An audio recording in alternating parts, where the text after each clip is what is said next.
বলে সালমাকে আলিঙ্গন পাশাবদ্ধ করে নিল সাবিহা ও রাইসা। এখান থেকেই শুরু হয় সালমার নতুন পথ চলা। তার পরদিনই সাবিহা সালমাকে বেশ কিছু বই উপহার দেয়। একদম উপরেই ছিল নামাজ শিক্ষার একটা বই। বইটা দেখে সালমা বেশ খুশি হয়ে বলল, এই বইটাই এখন আমার অন্য সবগুলোর আগে দরকার। হ্যাঁ, একজন মুসলিমের জন্য সর্বপ্রথম ফরজ কাজ হলো সালাত। এখন যেহেতু তুমি ইসলামের সুশীলত ছায়ায় আশ্রয় নিয়েছো, তাই সালাতের ব্যাপার জ্ঞান অর্জন তোমার জন্য সবচেয়ে জরুরি। যেই ভাবনা থেকে এটা দিলাম, কোনো বিষয় বুঝতে না পারলে আমাকে বলো। কমন রুমে নামাজের সময় প্র্যাকটিক্যালি দেখিয়ে দিব, কেমন? আচ্ছা। বলে একটা মুচকি হাসি দিল সালমা। সে হাসির মাঝে আছে এক সমুদ্র প্রশান্তি, কৃতজ্ঞতা আর আশা। হাসলে খুব মিষ্টি লাগে সালমার মুখখানি। সেদিনই ওদের কাছ থেকে ইসলাম সম্বন্ধে তাওহীদ, শিরক, ঈমান, কুফর সহ সালাত, সিয়াম সম্পর্কে বেসিক কিছু বিষয় জেনে নিয়েছিল সালমা। এরপর ধীরে ধীরে চিন্তা চেতনায়, কাজে কর্মে, আচার আচরণে পরিবর্তন আসতে শুরু করে সালমার। প্রতিদিন ক্লাসে এসে সাবিহা ও রাইসার পাশেই বসতে শুরু করলো। ক্লাসের ফাঁকে ফাঁকে চলতে থাকে নতুন কিছু জানা, আর সেগুলো নিজের জীবনে বাস্তবায়নের প্রচেষ্টা। কিন্তু পর্দা করার ব্যাপারটা নিয়ে বেশ ঝামেলাই পড়তে হয় সালমাকে। কি করবে, কিভাবে শুরু করবে বুঝে উঠতে পারছিল না। তার উপর আবার গরমের প্রকোপ। কিছুটা হতাশ হয়ে রাইসা ও সাবিহার কাছে খুলে বলল ব্যাপারটা। আলহামদুলিল্লাহ, আমি এখন নামাজে নিয়মিত। কিন্তু রাইসা, আমার তো পর্দাও করা উচিত, এটাও তো ফরজ। কিন্তু আমি কিভাবে তোমাদের মতো এমন আপাতমস্তক ঢেকে চলবো বুঝতে পারছি না। আমার গরমের সমস্যাটা একটু বেশি। এমনভাবে মাথা মুখ ঢেকে কিভাবে থাকবো, আসল ভাবলেই আমার আরও বেশি গরম লাগা শুরু করে। নামাজের ওই অল্প সময়টাতে মাথায় ওড়না পেঁচিয়ে থাকি, তাতেই আমার মাথায় প্রচুর অস্বস্তি লাগে, গরম লাগা শুরু করে। তোমরা দু বোনে কত সুন্দর ওড়না নিকাব পরো। সাবিহা বলল, শোনো সালমা, তোমাদের এখানে অনেক গরম ঠিক আছে, কিন্তু মনে রাখতে হবে জাহান্নামের আগুনের উত্তাপ এর থেকেও অনেক গুণ বেশি। আর আমরা যারা আল্লাহ এবং পরকালে বিশ্বাসী, তারা সেই জাহান্নাম থেকে বাঁচার জন্য দুনিয়ার এই কষ্টকে সামান্য আমলে নেব। আল্লাহ সুবহান রাব্বিল আলা বলছেন, আল্লাহ কাউকে তার সাদতি ফার চাপিয়ে দেন না। সূরা আল বাকারা আয়াত নম্বর 286 এবং সূরা মুমিনাত আয়াত 62 কথাটা আসলেই সত্যি। বাহ্যিকভাবে যদিও আমাদের মনে হয় এই গরম আমাদের জন্য অসহ্য, কিন্তু আমাদেরকে আল্লাহ অবিযোজক ক্ষমতা নামক একটা অনুগ্রহ দান করেছেন, যার বলে আমরা যে কোনো অবস্থার সাথে সময়ের পরিক্রমে নিজেদেরকে মানিয়ে নিতে পারি। এই জন্য দেখবে আমাদের এখানকার তুলনায় মধ্যপ্রাচ্যের তাপমাত্রা অনেক বেশি হওয়া সত্ত্বেও এখানকার মানুষ ওখানে গিয়ে কিছুদিনের মধ্যে মানিয়ে নিতে পারছে। আবার ডিসেম্বরে 20 ডিগ্রি 25 ডিগ্রি সেলসিয়াস তাপমাত্রাতেও আমাদের এখানে অনেক শীত লাগে। অথচ ওই সময় ইউরোপ আমেরিকাতে মাইনাস তাপমাত্রা থাকে। তবু ওখানকার অনেক মানুষ ওই সময় ওই দেশে গিয়ে দিব্যি নিজেদেরকে মানিয়ে নেয়। সুতরাং একটু চেষ্টা করলে তুমিও মানিয়ে নিতে পারবে। এত আপসেট হওয়ার কিছুই নেই। শুধু বিশ্বাস রাখো, যেহেতু আল্লাহ তোমাকে হিদায়তের আলো দিয়েছেন, সেহেতু এই পথের বাধাগুলোকে তিনি সহজ করে দেবেন। আর তাছাড়া আমাদের বুঝতে হবে যে দুনিয়া হচ্ছে পরীক্ষার জায়গা। পরীক্ষা তো একটু কঠিন মনে হবে, আর নিজের ইচ্ছাকে আল্লাহর কাছে সমর্পণের নামেই তো ইসলাম। সাবিহার কথাগুলো বেশ ভালো লাগলো সালমার কাছে। রাইসা বলল, আর শোনো সালমা, শয়তানের ধোকায় পড়ো না তুমি।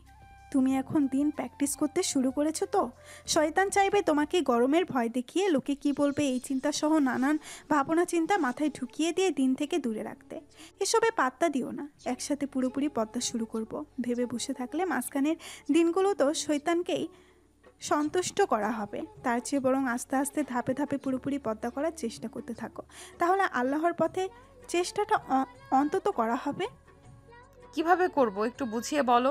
প্রথমে যেটা করবে সেটা হচ্ছে ক্লাসে, বাসায়, বাইরে সব জায়গায় লম্বা এবং ঢিলেঢালা জামা পরবে, যাতে শরীরের গঠন রূপ বোঝা না যায়। আর মাথায় ওড়না রাখার সবসময় চেষ্টা করতে হবে। অস্বস্তি লাগলে, গরম লাগলে, মাথা ব্যথা করবে, তারপরও মাথা ঢেকে রাখবে। এগুলোই পারবে।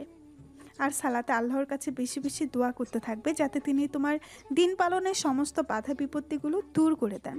এরপর আল্লাহর ইচ্ছায় কিছুদিন পরেই তুমি যখন মাথা ঢেকে রাখার চেষ্টা করবে এবং এই পোশাকে অভ্যস্ত হয়ে যাবে, তখনই বোরখা ও নিকাপে আর কোনো সমস্যা হবে না ইনশাআল্লাহ। রাইসার পরামর্শ বেশ মনে ধরল সালমার।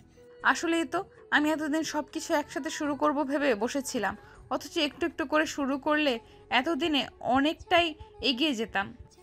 এরপর রাইসা ও সাবিহার পরামর্শ অনুযায়ী নিজেকে পূর্ণ দিনদার একজন মুসলিমা হিসেবে প্রস্তুত করতে অধ্যাবসায় চালিয়ে যেতে থাকে সালমা। রোজ সে ক্লাসে আসে ফুল স্লিভের জামা পরে, মাথায় ওড়না দিয়ে, সেভাবেই ক্লাস করে। ক্যাম্পাসের বিভিন্ন জায়গায় ঘুরে বেড়ানোর অভ্যাস আগে থাকলেও এখন আর নেই। ক্লাস, ক্যান্টিন, লাইব্রেরি, আর যেদিন দুপুর পর্যন্ত ক্লাস থাকে সেদিন রাইসা ও সাবিহার সাথে কমন রুমে গিয়ে সালাত আদায় করা পর্যন্তই সালমার ঘোরাফেরা। মারিয়াও সালাতে যায় ওদের সাথে। সালমা এখন মারিয়াকেও পূর্ণ দিন মেনে চলার পরামর্শ দেয়। রাইসা সাবিহার দেওয়া বইগুলো পড়ে ইসলাম সম্বন্ধে টুকটাক জ্ঞান অর্জন করতে থাকে। এরপর কুরআন পড়াও শিখতে শুরু করে। দুনিয়ার চোখে অসুন্দরের হীনমন্যতায় হতাশায় নিমজ্জিত কালো মেয়েটা আল্লাহর দিনের সৌন্দর্যে নিজেকে রাঙিয়ে নিতে থাকে দিনকে দিন। দেখতে দেখতে আরও একটা সেমিস্টার কেটে যায়। সালমার রেজাল্টে যদিও আগের থেকে খুব বেশি উন্নতি হয়নি, কিন্তু সালমা এখন আর মানসিকভাবে হতাশায় ভোগে না আগের মতো। তাই মন দিয়ে আরেকটু বেশি পড়লেই সামনের রেজাল্ট ভালো হবে ইনশাল্লাহ। রাইসা ও সাবিহার সাথে সম্পর্কটা আগের থেকে গাঢ় হয়েছে। ওদের প্রতি সালমা চিরকৃতজ্ঞ। ওদের উসিলাই মেয়েটা প্রশান্তিময় সেই বাতাস খুঁজে পেয়েছে, যার অভাবে হতাশার দাহে অন্তরটা তৃষ্ণার্ত হয়েছিল এতগুলো বছর। থার্ড সেমিস্টারের ক্লাস শুরু হয়েছে বেশ কিছুদিন হলো। সালমা লাইব্রেরিতে বসে বই পড়ছিল। এমন সময় সাবিহা ও রাইসাও আসলো লাইব্রেরিতে। সালমার পাশেই গিয়ে বসলো দুজন। একটু পর ওরা যেখানে বসেছে তার পিছনে এবং ডান পাশের থাকে বই খোঁজার বাহানায় একটা ছেলে একাধিকবার এসে আবার অন্যদিকে চলে গেল। যাওয়ার সময় আর চোখে ওদের দিকে তাকাচ্ছিল। বিষয়টা কারোরই দৃষ্টি এড়ালো না। সালমা অবশ্য বই পড়াই মনোযোগী ছিল। সাবিহা রাইসার কানের কাছে মুখ নিয়ে চুপি চুপি বলল, এই সেই ছেলেটা না? হ্যাঁ, তাই তো মনে হচ্ছে। সালমার কাছে জিজ্ঞাসা কর কে এটা। এখন না, ছেলেটার লাইব্রেরি থেকে বের হোক, তখন জিজ্ঞাসা করছি। ছেলেটা বাইরে যাওয়ার পর সালমাই রাইসাকে বলল, রাইসা, একটা বিষয় গত কয়েকদিন ধরে বলতে চাচ্ছিলাম, কিন্তু কিভাবে বলবো ঠিক বুঝে উঠতে পারছিলাম না। আমাকে ভুল বোঝো না কিন্তু। হ্যাঁ, ধুর বোকা মেয়ে, ভুল কেন বুঝবো? একজন মুমিন কখনো মিথ্যা বলে না। কি হয়েছে খুলে বলো। ওই ছেলেটাকে দেখলে না যে এখানে বই খুঁজতে এসেছিল? হ্যাঁ। ওর সাথে লাইব্রেরিতেই পরিচয়, নাম সুমন। দেখতে শুনতে ভালোই, ভদ্রও বেশ। প্রায় লাইব্রেরিতে আমার টেবিলের অপোজিটে এসে বই পড়তে বসতো। ক্যান্টিনে দেখা হয়েছে কয়েকবার, সেই সুবাদে টুকটাক দু একটা কথাও হয়েছে। কথা শুনে মনে হলো ছেলেটা বেশ ধার্মিকও, ধর্মীয় জ্ঞান আছে অনেক। সেই জন্যই মূলত একটু একটু কথা বলেছিলাম আর কি। কিন্তু সেদিন আমাকে অবাক করে দিয়ে লাইব্রেরিতে বসেই বলল আমাকে নাকি সে পছন্দ করে। প্রথম ভেবেছিলাম মজা করছে, আমার মতো কালো মেয়েকে ওর মতো সুন্দর হ্যান্ডসাম ছেলে কেন পছন্দ করবে, কিন্তু পরে সিরিয়াসলি প্রপোজ করলো। তুমি যেমনটা বলছো তুমি ততটাও কালো নয়, আর তোমার মুখটা খুব মিষ্টি। আচ্ছা যাক, তারপর তুমি কি বললে? আমি বললাম, দেখুন, আমি ছেলে মেয়েদের এইসব প্রেম ভালোবাসায় বিশ্বাস করি না। আমার পক্ষে আপনার প্রপোজাল অ্যাকসেপ্ট করা সম্ভব না। মাশাল্লাহ সালমা, সোজা সাপটা কিন্তু একেবারে সঠিক উত্তরই দিয়েছ। হ্যাঁ, আমি তোমাদের উসিলায় দিন সম্বন্ধে এখন অল্প স্বল্প হলেও তো জানি, তাই না? বিয়ে বহির্ভূত এইসব প্রেম ভালোবাসা ইসলামে নিষিদ্ধ। কিন্তু ছেলেটা আমাকে বলল, ঠিক আছে, প্রেম করতে হবে না, পড়াশোনা শেষ হলে না হয় আমরা পারিবারিকভাবে বিয়ে করব। আর কতদিন বন্ধুর মতো থাকবো একে অপরের সাথে। তারপর তুমি কি বললে? কিছু বলিনি। সে বলেছে ভেবে চিনতে পরে যেন জানাই, কিন্তু তারপর আর কথা হয়নি। আজ জানাতে এসেছিল হয়তো, কিন্তু তোমাদেরকে দেখে আর কিছু বলিনি। এই বিষয়টাই তোমাদেরকে জানাতে চাচ্ছিলাম। বিষয়টা মনের ভেতর খটকা লাগছিল খুব। এরকম বন্ধুত্ব ঠিক হবে? রাইসা কিছু বলার আগেই সাবিহা বলল, মাথা খারাপ তোমার? যে কারণে বিয়ে বহির্ভূত প্রেম নিষিদ্ধ, সেই একই কারণে ছেলে মেয়েদের এমন বন্ধুত্ব নিষিদ্ধ। সাবিহার এমন দ্রুত উত্তরে কিছুটা ঘাবড়ে গিয়ে সালমা বলল, একটু বুঝিয়ে বলো, আমি তো আসলে জানি না। এরপর রাইসা বলল, শোনো সালমা, তুমি কি মাহারাম এবং নন মাহারাম সম্বন্ধে জানো? হ্যাঁ, রক্তের সম্পর্কের 14 জন পুরুষ ব্যতীত সবাই নন মাহারাম। সাবিহার দেওয়া একটা বইতে পড়েছিলাম, কুরআনেও পড়েছি পরে। আলহামদুলিল্লাহ, তাহলে বিষয়টা বোঝা তোমার জন্য সহজ হবে। শোনো, নন মাহরামদেরকে দেখা দেওয়া এবং তাদের সাথে অপ্রয়োজনীয় কথা বলা ইসলামে নিষিদ্ধ। তাদের দৃষ্টি থেকে নিজেকে সেভ করা ফরজ, কারণ এখান থেকেই ফিতনার সূচনা হয়। পবিত্র কুরআনে আল্লাহ বলেছেন, ফিতনা হচ্ছে অন্যায় হত্যার থেকেও কঠিন অপরাধ। সূরা আল বাকারা আয়াত 191। এই জন্য ইমানের হেফাজতের জন্য যেমন নিজের দৃষ্টি সংযত রাখা আবশ্যিক, তেমনি যেসব কাজে ফিতনার আশঙ্কা থাকে সেসব থেকে দূরে থাকাও আবশ্যিক। আর এই কারণেই ইসলাম নন মাহারামদের সাথে দেখা করা ও অপ্রয়োজনীয় আলাপ পচারিতাকে নিষিদ্ধ করেছে। এ ধরনের আলাপ থেকেই ধাপে ধাপে প্রেমের খোলসে সীমা লঙ্ঘন হয়। আর তাছাড়া আমরা তো জিনা ব্যভিচারকে সবাই ঘৃণা করি, তাই না সালমা? হ্যাঁ অবশ্যই, এটা তো নিকৃষ্ট পাপের কাজ। হ্যাঁ, তবে তুমি হয়তো জানো না, শুধু অবৈধ দৈহিক মিলনকেই জিনা বলে না, ওটা জিনার চূড়ান্ত পর্যায়। আরও বিভিন্ন ধরনের জিনা রয়েছে।